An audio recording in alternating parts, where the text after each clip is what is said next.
नमस्कार दोस्तों, study computer में आप सभी का स्वागत है।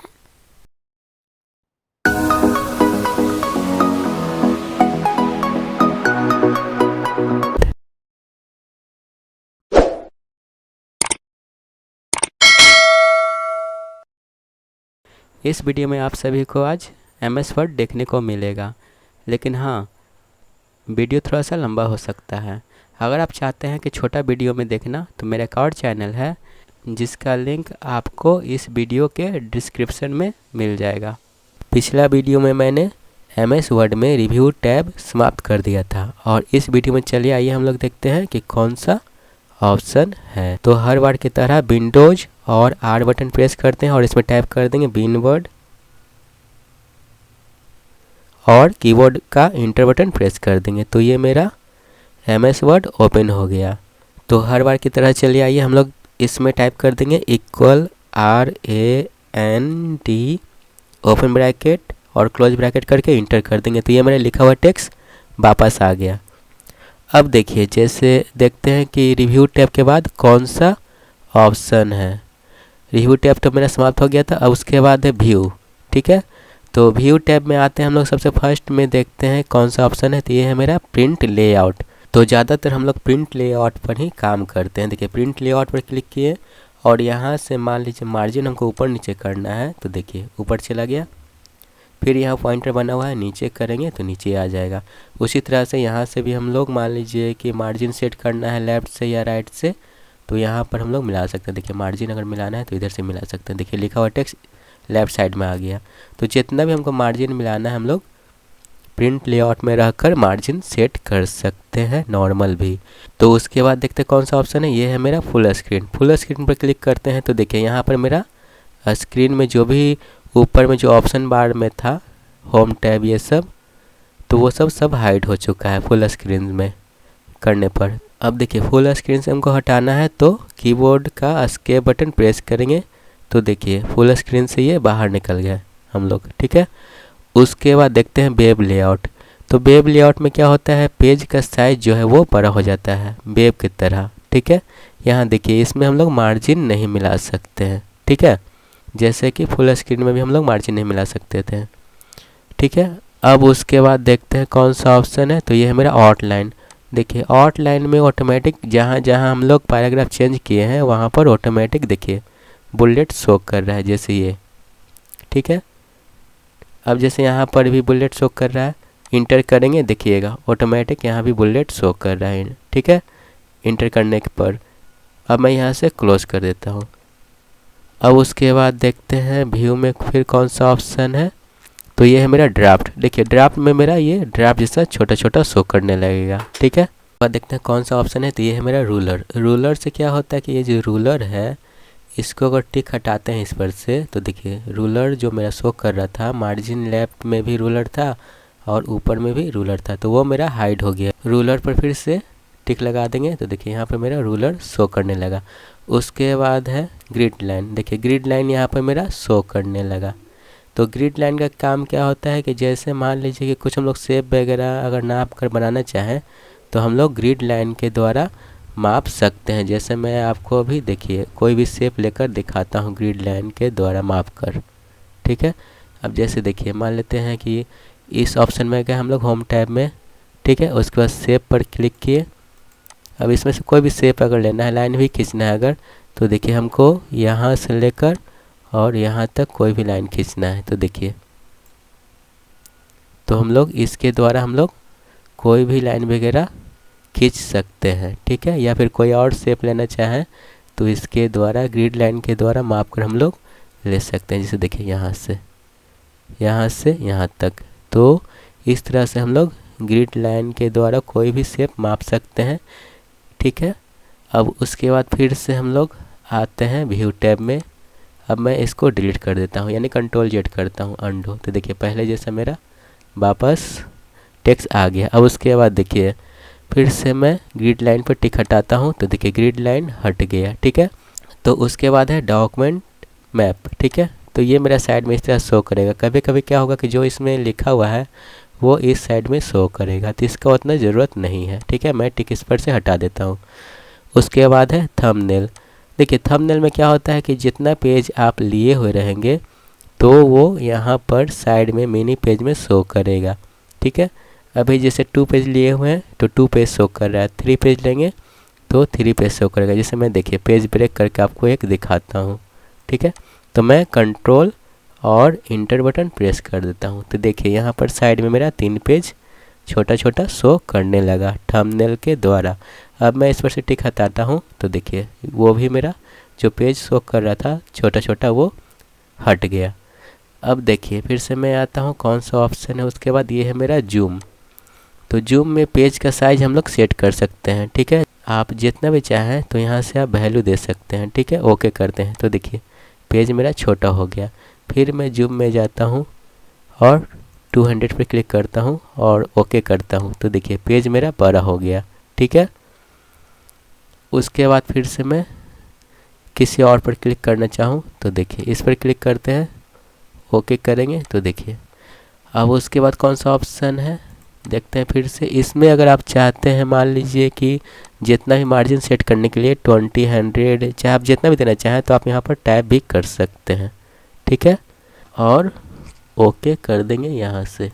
अब उसके बाद देखते हैं 100 नंबर जो मेरे यहाँ पर शो कर रहा है ये पेज का साइज़ जनरली होता है। जैसे मैं फिर से इसमें जाता हूँ और 200 पर क्लिक करता हूँ। ठीक है, देखिए पेज का साइज़ बड़ा शो कर रहा है और 100 पर क्लिक करता हूँ तो पेज का साइज़ नॉर्मल आ गया। तो नॉर्मल मेरा पेज का साइज़ जो होता है वो 100 ही होता है। ठीक है, अब उसके बाद देखते हैं कौन सा ऑप्शन है, तो ये है मेरा 1 पेज। देखिए 1 पेज पर क्लिक किए तो यहाँ पर मेरा 1 पेज में शो कर रहा है। ठीक है, उसके बाद देखते हैं यहाँ पर कौन सा ऑप्शन है, तो ये है मेरा 2 पेज। तो देखिए 2 पेज में ये रीडिंग करने के लिए हो गया यानी पढ़ने के लिए, तो यहाँ पर जो है 2 पेज में शो कर रहा है। ठीक है, और उसके बाद देखते हैं क्या है पेज वाइड। तो देखिए बड़ा में ये मेरा पेज शो करेगा। देखिए मैं स्क्रॉल करके आपको दिखाता हूँ तो ये मेरा पेज बड़ा में शो करने लगा।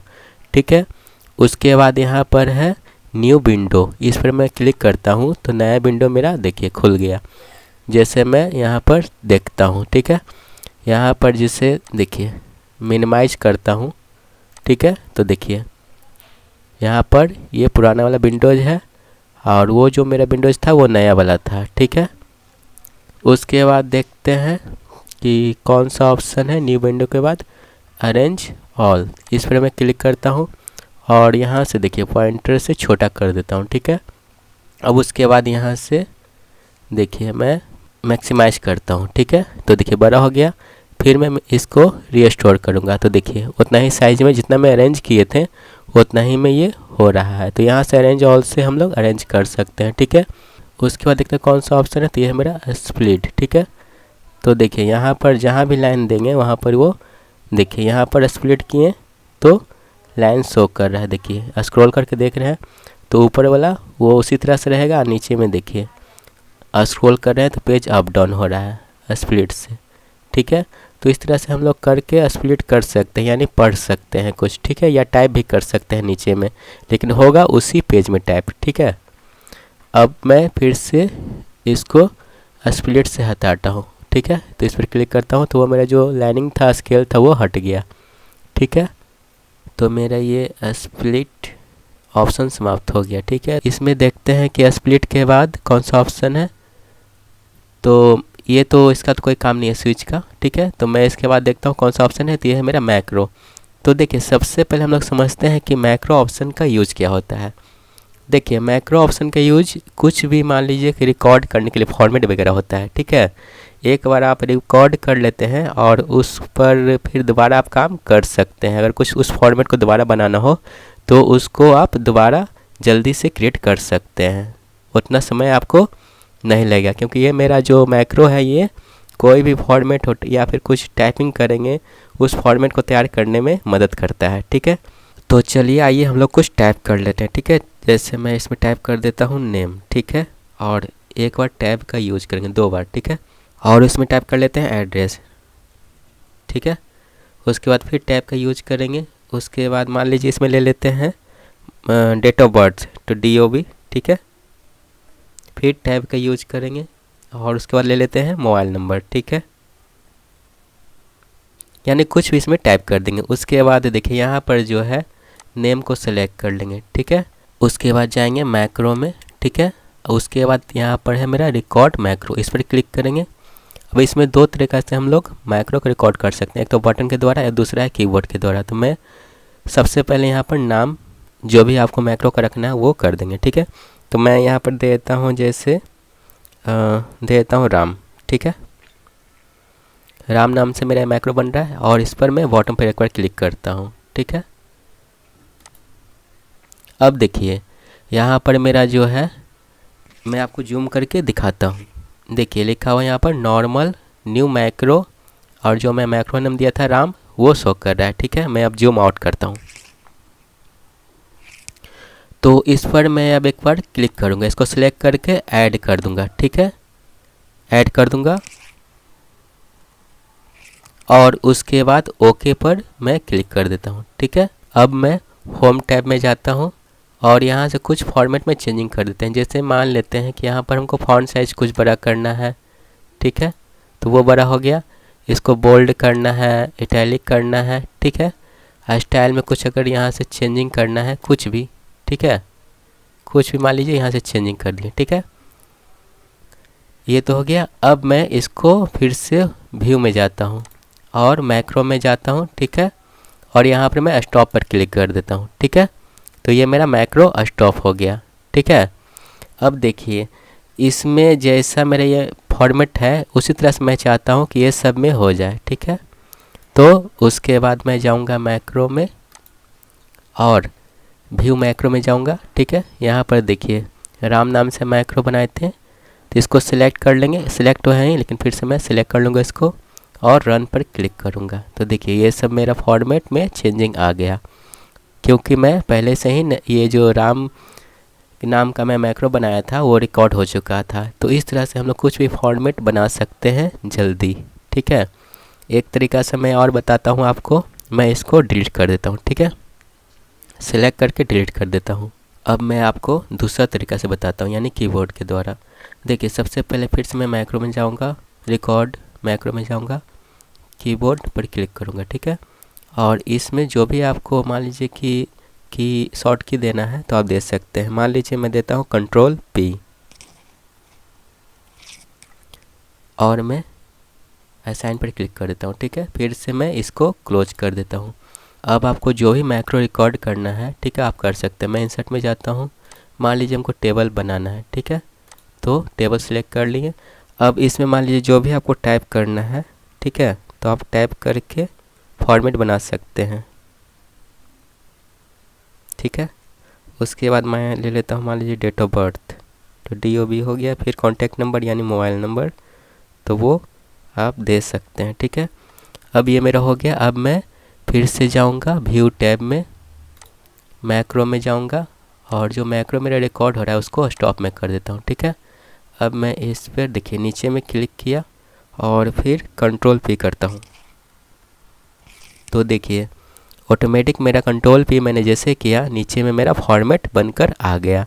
कीबोर्ड से तो आप ला ही सकते हैं, या आप चाहें तो यहाँ से भी व्यू में जाएंगे, व्यू मैक्रो में, और यहाँ से भी आप चाहें तो रन करवाएंगे तो देखिए फॉर्मेट आ जाएगा। यानी कीबोर्ड शॉर्ट के दिए तो कीबोर्ड से भी कर सकते हैं, और माउस के द्वारा भी आप चाहें तो माउस के द्वारा भी रन में जाकर कर सकते हैं, ठीक है। तो ये मेरा MS वर्ड समाप्त हो गया है। फिर से मिलते हैं हम लोग नेक्स्ट वीडियो में, ठीक है। तो मैं आशा करता हूँ कि आप सभी को ये वीडियो पसंद आ रहा होगा, और मैं ये भी आप लोग से निवेदन करता हूँ कि आप मेरा वीडियो देख रहे हैं अगर तो लाइक करें और चैनल को सब्सक्राइब करें और अपने फ्रेंड के पास सेंड करें, ताकि उन लोग को भी कंप्यूटर का नॉलेज मिल सके। तो मैं फिर से मिलता हूँ नेक्स्ट वीडियो में, यानी अब मिलेंगे हम लोग MS Excel में।